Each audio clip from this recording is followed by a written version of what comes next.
Today I'm vacuum sealing, and since a lot of people had questions about how this little vacuum sealer worked, I thought I'd do a video. Now with the food saver type of vacuum sealer, when you put a bag into that slot, a bar drops down and clamps down onto the bag. Then the vacuum is on the back side of the bar, and in order to pull a vacuum past that bar, you have to have those special channel type bags. With the little vacuum sealer, the vacuum ends up in front of the bar, so you don't need channel bags. You can use any type of bag that is capable of holding a vacuum. That's to say, you couldn't use a sandwich bag because a sandwich bag won't hold a vacuum. But the bags of cheese that you buy in the store, those bags are capable of holding a vacuum. So when I buy those, I'll cut that Ziploc edge off of it, put the bag of cheese in here, and I vacuum seal it and then put it in the freezer. So I'll show you how this works. I'm vacuum sealing soap because soap tends to evaporate. So what you do is pull out the nozzle, put your bag on there, and you make sure that it's smooth. Close the door. Turn on the machine.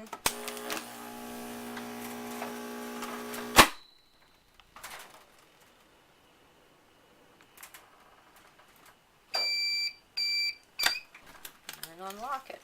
And that's it. It's vacuum sealed. And as you can see, these are quart bags that I cut down.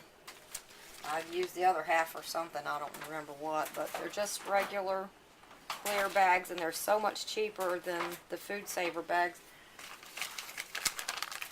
There's a quart size bag. That's what I use, 3 mil quart size. I have food that I've vacuum sealed 2 years ago. It's still holding up fine. And in order to save on bags, if I only need something for bars of soap, I'll cut the bag in half and use half, make my own bags. But they run about 8 cents a piece. And I bought the machine from a website called Sorbent Systems. The machine, I believe, is $99, and if you buy $50 worth of bags, then they'll take $15 off the machine. So it ends up $85. The bag, I saved so much on the bags, it was worthwhile to buy this little machine. This little vacuum sealer can be kind of tricky to work with, and it takes a bit of practice. If the food is too far away from the nozzle, then the bag will collapse around the nozzle, and it won't pull a vacuum. So you need to keep the food up closer to the nozzle. If I tried to vacuum seal it with the food that far away from the nozzle, it wouldn't work. So what you want to do is try to push the food up closer to the nozzle so that the bag won't be able to collapse upon itself. Let's see if I can do this with one hand.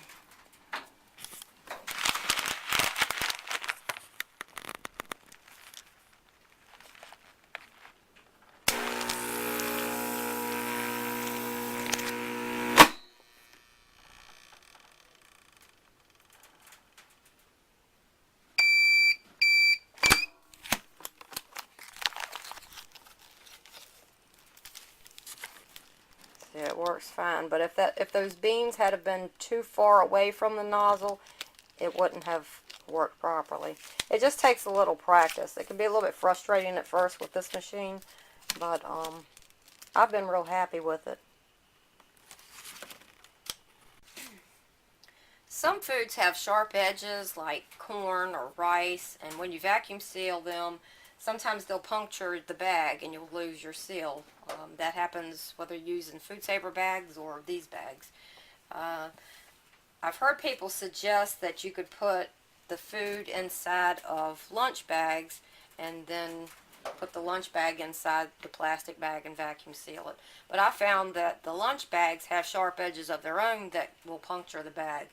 So my solution to the problem is to fill socks with the food and then vacuum sealing the sock full of food. And here's bag of corn that I vacuum sealed inside of a sock. And the sock is always reusable. After you use up this bag of food, you can wash the sock and vacuum seal with it again, or you could even wear them if you wanted to. I get these socks from the Dollar Tree. There are 3 pair for $1. They're mighty thin. I don't think I would wear these socks, but they're fine for vacuum sealing.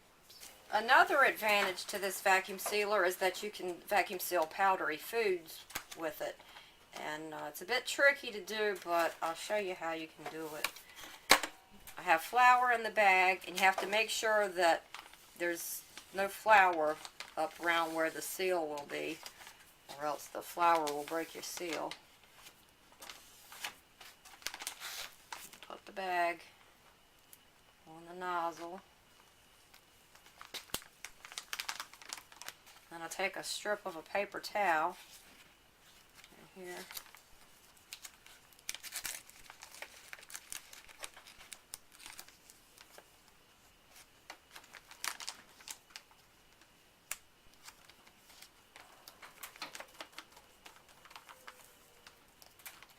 Position it right below the nozzle. This keeps the bag from collapsing around the nozzle. If it does that, then it won't pull any more air.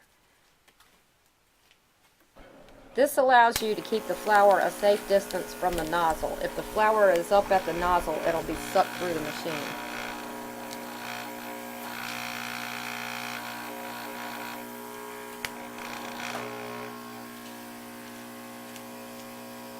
Basically what you're doing is creating a channel with the paper towel.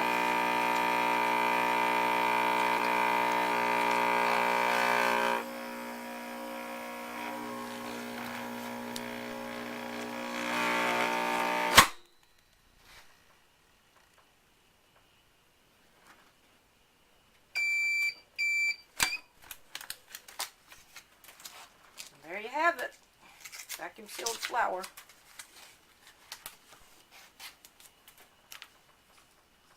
So that's how the little vacuum sealer works. Hope it helps.